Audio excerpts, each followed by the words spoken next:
Join the club. Oh my goodness me! And then for the last 15 minutes, talking pints. We're over a drink. We have a civilized conversation with someone. We very often disagree, but we do it in a grown-up way. Come and join me on Farrow.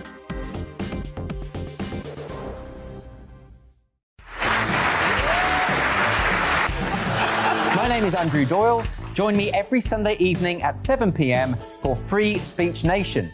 This is a show where we address current affairs and news stories of the week with the help of two wonderful comedian panellists. I brought in comics because I want to give it a lighter edge, and also they work for less. See you there.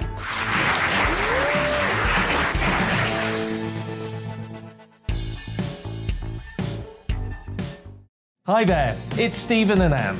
At breakfast from 6 a.m, you'll always be caught up with everything you need to know, the latest headlines, opinions and debates. We'll bring you the good news and the bad, but most of all, we're here for you. Remember, send in your views and let us know what you would like us to talk about. That's because we're your news channel. And every morning at 6 a.m, it's breakfast on GB News.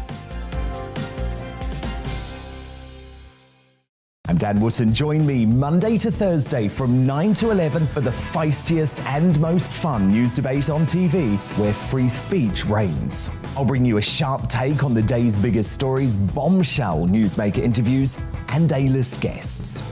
And I guarantee you, no spin, no bias, no censorship, and no reason to go to bed. That's Dan Wootton tonight, Monday to Thursdays from 9 on GB News.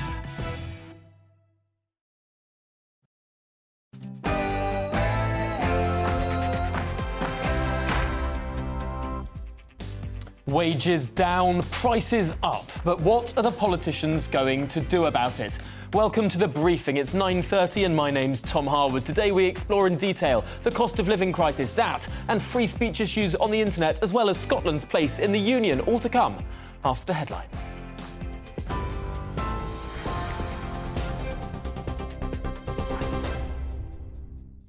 A very good morning. It's 9:30. I'm Rosie Wright, here to keep you up to date on GB News. New figures have shown wages are falling at their fastest rate since records began more than 2 decades ago. The ONS says growth in regular pay, excluding bonuses, was 4.7% between April and June. That's the fastest growth in 15 years, excluding the pandemic. But when taking into account rising prices, real value fell by 3%. Economist Jack Kennedy says that the economy is still in the process of bouncing back from the COVID pandemic. The labour market remains incredibly tight at present. Unemployment remains very low at 3.8%. And we still have less than one unemployed job seeker per vacancy. So that's really being reflected in a lot of the staff shortages and hiring difficulties that we're continuing to see throughout the economy. A lot of industries that have really been bouncing back since the pandemic, since the reopening of the economy, have been ramping up hiring very, very strongly, and that's been affording workers lots of opportunities.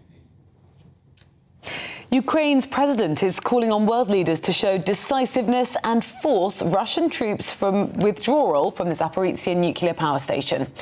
The plant in southeastern Ukraine has been the site of ongoing shelling recently, with both sides blaming each other.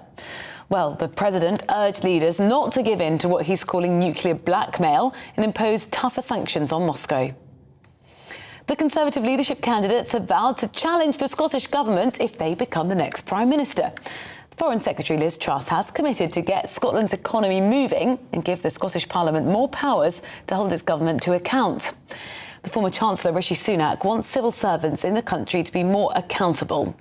Both candidates have made pledges ahead of heading to Perth to face Tory members at an official hustings tonight.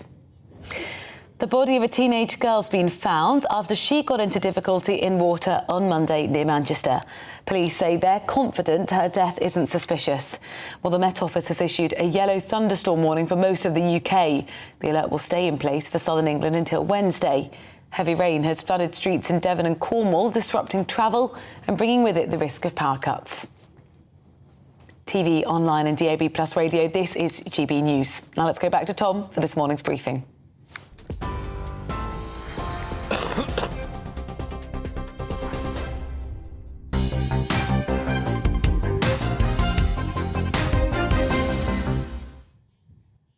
A very good morning to you. It's 9:34 and this is The Briefing with me, Tom Harwood, on your TV and your radio. Now, this morning we learn, of course, that real wages have fallen by 3%. Whilst wages rose in cash terms by 4.7%, excluding bonuses, prices were up by 7.7% in the first 3 months to July. This sadly expected news is just the latest in a litany of economic issues besetting our country and the Western world. But what is the right way to respond? Well, yesterday, Labour announced their strategy to tackle the cost of energy bills in the short term, at least. And today, with yet another Tory leadership hustings tonight, this time in Perth, it's a topic that will certainly be at the top of the agenda. Well, let's discuss this now with Labour MP Barry Shearman, MP for Huddersfield, of course. Thank you for joining us this morning, Barry. I suppose the first question is, what is the right approach to this question? The Labour Party yesterday setting out a universalist approach with support to everyone, not just the poorest, but millionaires as well. Is the cost of that justifiable, given that so much of the proposed support for from the Labour Party will be going to the best off? Tom, I understand what you're saying, but look, let's be honest about this. This is a national crisis.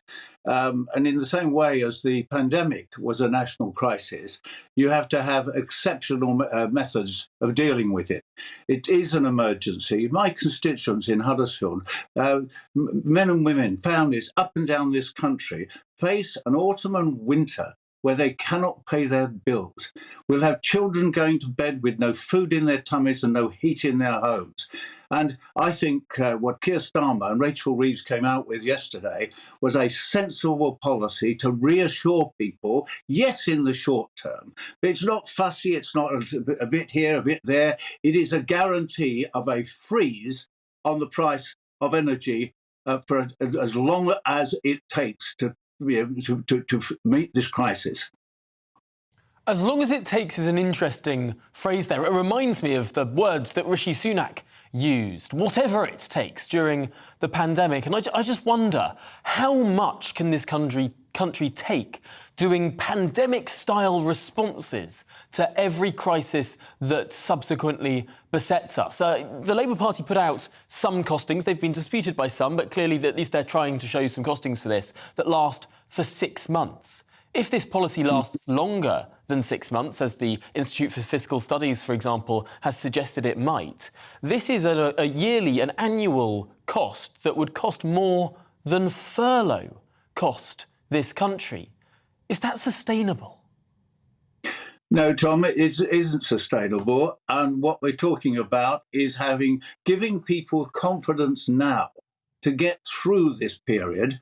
Yes, of course, we all hope and will work for long-term solutions and get this sorted. The energy crisis is complex and difficult, and we know that that is true. But the fact of the matter is that people's confidence for this coming autumn and winter has to be restored. Otherwise, they will be terrified to go about their ordinary lives, to go to work, to leave to leave home. So this is it's a short-term measure, and we will revise those measures as we go on, as we see what the situation is. Giving confidence. Years ago, the only election manifesto anyone remembers is education, education, education. I think at the moment, we're heading towards energy, energy, energy. It's at the very heart of our future. And of course, there are elephants in the room. Tom, you're doing a very good a way of introducing this debate. But the elephant in the room is always, we are in terrible trouble economically since our difficulties with trading with our main trade partner, Europe. And small businesses in my constituency hit by the difficulty of exporting to Europe and hit by these enormous increases in their energy costs. That is a crisis not just of our making. We've got to bring all the national resources to bear on something that we know at the moment will only get worse. I wonder if that's the case, why Europe is experiencing the same sort of energy crises that we are, why our friends and partners on the continent are experiencing the same level of inflation, more or less, than we are, and why the Americans are as well. This does seem to be rather more of a global than a British malaise. Well, I think there's a very big difference is that no one this summer, they always say, the famous novel, August is a wicked month. It was a particular wicked month this year when we've got a country with no proper prime minister, with no proper leadership, and no one knows what the hell is going on, either in Number 10 or anywhere in the government. And the fact of the matter is that Labour has stepped up and said, we'll give the reassurance that short term, we'll have this emergency measure that everybody will be confident that bills won't go above a certain limit. And that's what you do as a responsible opposition. And increasingly, what we will do as we move towards the election is produce the policies that will show that there is the leadership, the resolve, and the competence to take this country of ours forward.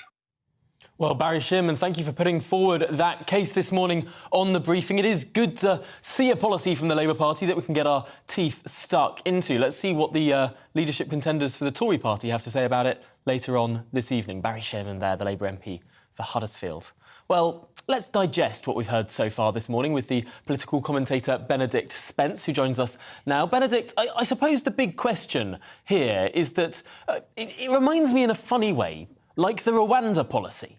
A lot of people, when the Rwanda policy was announced by Boris Johnson, said, well, this is it has a lot of holes in it, it might not be good here, but at least they've got a policy, at least they've said something, and they can't say anything for the opposition on that front.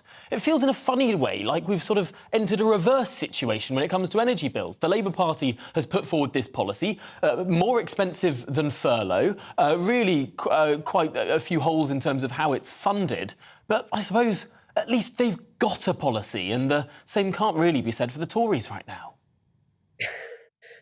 Doesn't it say rather a lot about the rather parlous state of our politics that we are sitting here and we're talking about two major issues, energy and immigration, and we're saying, well, at least they've said something. No, we're under no illusions that anything might actually happen, but words are being spoken. The pen is going to the pad. Fantastic. That's progress. I think, it had become, if we're being honest, a bit of a running joke, I think, certainly with the Labour Party, that actually very often they weren't really putting any sort of alternative policies forward to the government, and that was, I think, causing a great deal of distress from amongst many members of the electorate who would quite like an alternative to our current incumbent situation, which has proven pretty bad at running the country. And, when you look around for a state of opposition, you found Keir Starmer not really saying anything or saying something 2 weeks after the fact. So, as much as this is hugely expensive, very impractical, and obviously not going to happen whilst the Conservatives are in power, and probably therefore is going to be obsolete by the time Labour possibly does come to power. As you say, at the very least, they've got off the fence. They are bringing us something that looks a little bit more like traditional, old-fashioned left-wing politics. And I'm sure that this will go down actually very well. It is a bit of a meme, isn't it, when we say, oh, how will this go down in the Red Wall? I think for a lot of working class families, a lot of middle class families, actually, they'll look at this and say, well, we hear the forecasts about what's going to happen to our bills, what's happening with the cost of living. Here is a policy. It may not be the best policy, but it is a policy. And, I go back to what I said at the start. It's very sad that that's the state that we're in, but that is the state that we're in. So interesting briefing this morning to the Times newspaper from the Liz Truss camp, which suggests that she doesn't like this sort of universalist model that the Labour Party is pursuing. And in some funny ways, this universalist model from the Labour Party is helping the rich the most, because, of course, if you freeze the price, the rich tend to pay more for their energy. They might have bigger houses. They might have multiple houses. And they'll all get much more help from those who have smaller or just the one house. Liz Truss's camp suggesting that she'd look to sort of help those on benefits with fiscal transfer, but help those who are perhaps better off with tax cuts. Is that it seems less simple, but does it make more sense? Economically, yes, I think it does make a little bit more sense, but politically, I'm not sure how well it does. This is going to be a very tricky period, I think, for Liz Truss, in that, she has sort of set her up as the more Thatcherite of the two, more in favour of free markets, bringing down taxes, which I think is something that most people in this country would welcome.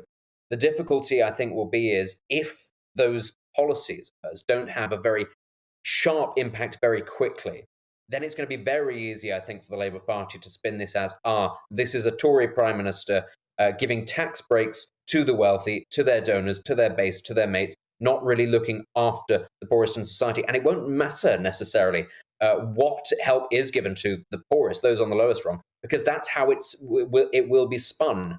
And it's very difficult because I can fully understand a lot of Liz Truss's ideas. I tend to be very in favour of having lower taxes and having a lower state, but I do worry: is this going to be Is this going to be a very hard sell for her come the next general election? And we do need to be thinking about that. It is sort of on the horizon. If you're the Tory party, it's all very well sort of going down the ideological route and saying, well, this is what we believe and this is what we think will help us the fastest. But there's not a lot of use in doing that if you're only in power for 18 months, at which point you're swept aside because you didn't do your messaging very well. Now tonight even, it's the Scottish hustings, the first and only hustings held in Scotland officially by the Conservative Party in this contest. I wonder if actually, yes, the question of energy bills, of the cost of living, of all of that is going to be very high up. But tonight, potentially what will weigh most heavily is the question of the union, of keeping our country together in the first place. Do either of these contenders have clear policy on that? I think, obviously they would say that their policy is to maintain the union. I don't know really what either of them has done very specifically on this issue, but I do think actually that Liz Truss is slightly more going for the jugular approach of dismissing Nicola Sturgeon, saying that actually, calling her out for what she is, which is somebody who sort of plays off, the drama of Westminster and sets it up as this sort of behemoth that is responsible for all the ills of Scotland. I do think that it's a very interesting approach, and I think it could be a very good one because, yes, there are a lot of people in Scotland who dislike the Tories, they dislike Westminster, they're never going to sort of come round to that.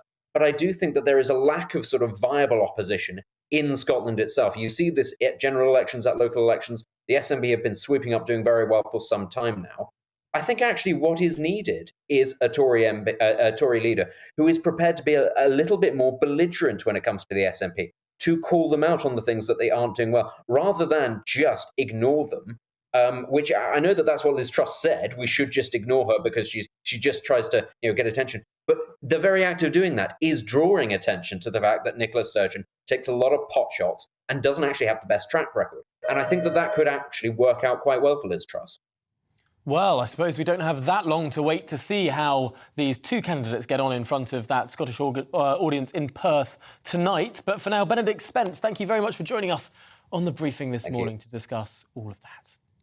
Now, next on today's show, something that perhaps isn't discussed enough, but something that will have an enormous impact on all of our lives, if given the green light, of course, paused currently in Parliament, the online safety bill. Last week at GB News' People's Forum, Foreign Secretary and leadership contender Liz Truss had this to say. What I want to make sure the online safety bill does is protect the under 18s from content that is damaging. And I have two daughters who are aged 13 and 16, and I worry about some of the material that they can access online. I also worry about the impact of social media on them before they are yet fully adult and fully able to take responsibility.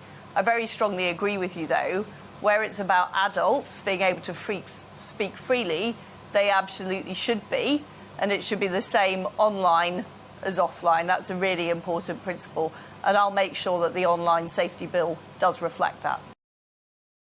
Well, let's discuss this further with one of the experts in this country on the online safety bill. Matthew Lesh is the head of public policy at the Institute of Economic Affairs, who's been following this bill for what feels like years. Now, Matthew Lesh, Liz Truss there saying something fairly significant at our GB News event, saying that what is legal offline should remain legal online for adults. If that were to change in the online safety bill, would it be an acceptable piece of legislation on freedom of speech grounds? Look, Tom, it has been an eternity with this bill as it slowly makes its way through Parliament. I think Liz Truss's comments are quite significant. And what they indicate in particular is an interest in dealing with one of the key concerns with the bill, which is in relation to legal but harmful speech. This is the provision of the bill that requires the companies to state in their terms and conditions how they're going to address a preset list of government-set legal but harmful speech. And that raises a lot of issues. It creates a lot of discretionary power to potentially censor speech. The current list includes things like abuse and harassment, health and vaccine information. But we should note that Labor's Lucy Powers, the Shadow Minister, has suggested it should include things like climate denial. So there's a big risk that once you start stating categories of legal but harmful speech, you are inevitably expanding censorship. And the notion that Truss may address that issue by removing those provisions is a very good sign for free speech. But I don't think that's necessarily going to solve all the issues in the bill. There are a lot of other issues when it comes to free speech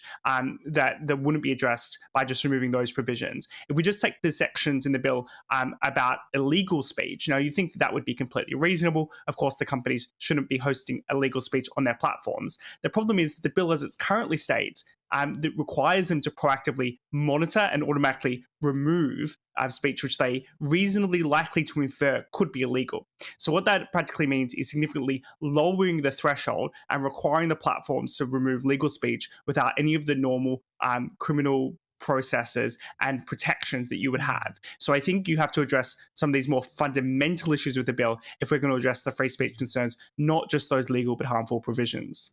Yes, that could be illegal is an interesting test. That's sort of the opposite. That's presumption of guilt rather than presumption of innocence. That doesn't sound like the online world will have the same protections as the offline world. Might Liz Truss be following through on that, given what she says about, at least for the over 18s, having this equivalence between offline and online? I think that's right. It would be consistent with her framework, which is to address issues when it comes to children whilst allowing broader free speech amongst adults to deal with some of those issues in the bill when it comes to lowering the legal threshold.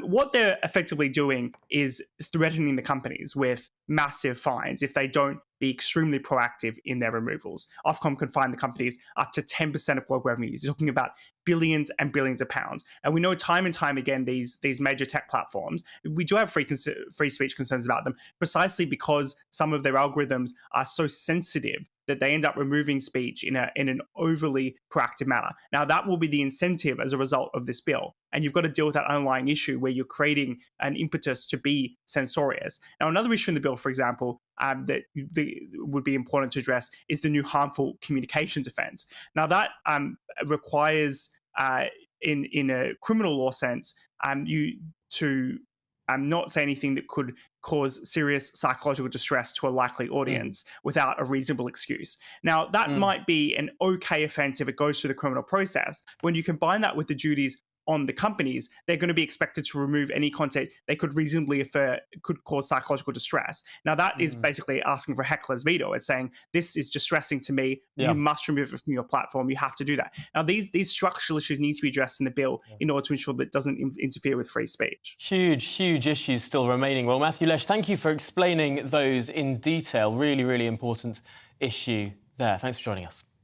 Just finally today, I'm joined by Simon Hart MP, former Secretary of State for Wales, of course, and backer of Rishi Sunak. Let's talk about the union and the cost of living. Body da, Simon. I suppose the first question has to be this hustings tonight in Scotland. The question of the union will be at the top of the minds of those in the audience. What's Rishi's pitch?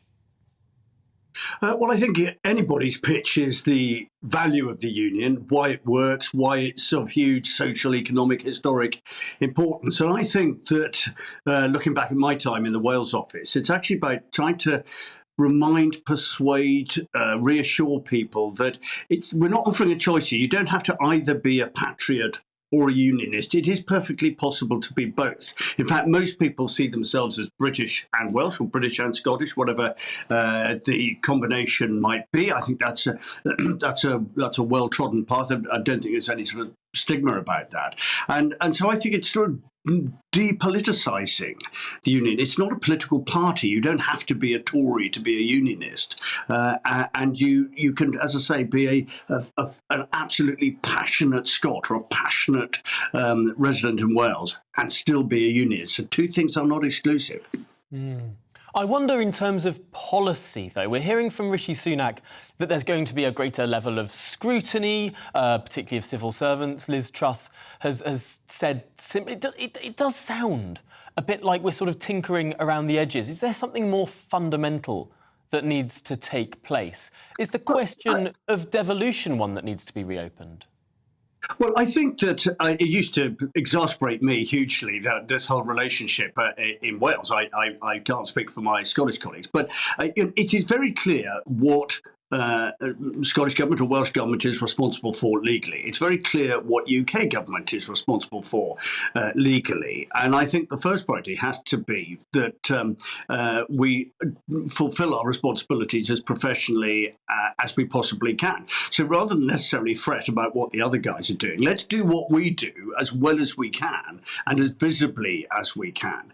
And that way, I think we will find it easier and, in a sense, more justifiable to be able to point a finger from time to time at Scottish Government or Welsh Government and say, hang on a minute, you are not fulfilling your obligations to the public. And it used to concern me a lot that, for example, throughout the pandemic, that there was confusion over who was responsible for the health service in Wales. Was it UK Government? Was it Welsh Government? And I think the public became frustrated with the fact that these boundaries were not clear. I think what Rishi and others will be articulating the fact that we will make it very clear who is responsible for what, and then makes much more sense to the public. It would be more obvious to see how people could be held to account. Now, just finally today, clearly we're going to hear about the cost of living. Clearly, we're going to hear about the proactive policy that the Labour Party have finally come up with. Both leadership contenders on the Conservative side are on the back foot a little bit now, saying they need to wait until they're in office to come up with a proposal. Is that sustainable? It's a really hard situation, and I have sympathy for both in this regard. And we're 2 weeks off, 3 weeks off, whatever it is, the new leader being unveiled, and I think it is understandably quite difficult for them to be able to articulate an absolute sort of black and white solution to this and not look like they are prejudging the outcome of the election, which would be an unfortunate trap to fall into. And as you rightly just said, Tom, the Labour opposition have taken some months, if not years, to come to a position, and we're now arguing about whether it's sustainable to hang on for 2 weeks before the successful leadership candidate here declares their hand. So I think this is not an unreasonable timescale. What I think is absolutely clear is that this is a huge and pressing and alarming threat coming down the tracks at breathtaking speed, and I think it is reasonable to make the point that this is the biggest thing facing whoever is successful in 3 weeks' time.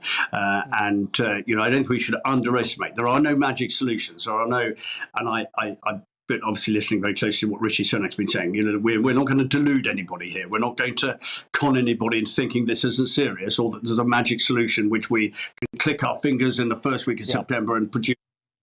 It's not going to be like that. It's going to be hard, and that's why we have to be honest with people and say that it's going to be hard. Well, we'll be listening closely later tonight. I'm afraid we've reached the end of the interview and the programme. But Simon Hart, thank you for joining us this morning. Really appreciate your time. Well, that's it for the programme today. Coming up, it's To The Point. But first, I'll leave you with the weather. Hello, a very good morning to you. I'm Aidan McGivern from the Met Office. We saw some heavy showers yesterday. There'll be further showers and even some thunderstorms in places today.